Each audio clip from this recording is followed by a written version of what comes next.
The ceasefire in West Asia is under severe strain as Israel carries out its most intense strikes on the Lebanon since the war began, now reportedly killing 182 people and injuring 900. Israel maintains it is targeting Hezbollah infrastructure, but Lebanon and several global powers say civilians have borne the brunt. The core dispute now is whether Lebanon is part of the US-Iran ceasefire framework or not. While Iran and Pakistan insist it is included, Israel and United States say operations against Hezbollah remain outside the deal.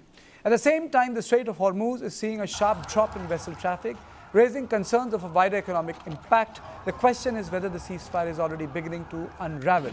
Israel is signaling that its campaign against Hezbollah will continue irrespective of diplomatic arrangements.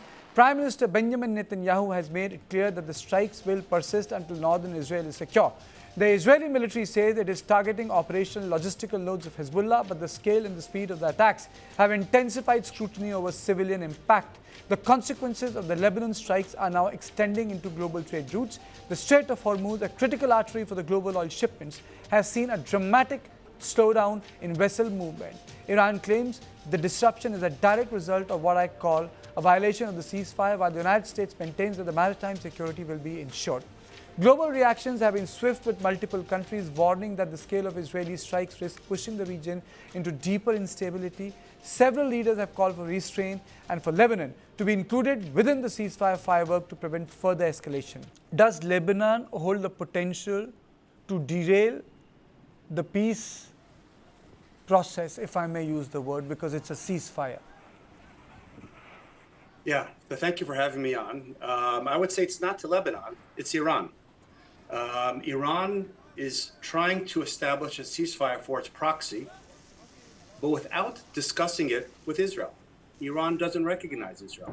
It's very rich for Iran to say, I won't talk to Israel because it doesn't exist. You want Israel not to go ahead and defend itself against Hezbollah, which its only purpose is to destroy Israel. Hezbollah does not have a civilian purpose. It does civilian acts to embed itself into Lebanese society. But the reality is the Lebanese government, the Lebanese army is trying to extricate itself from Hezbollah.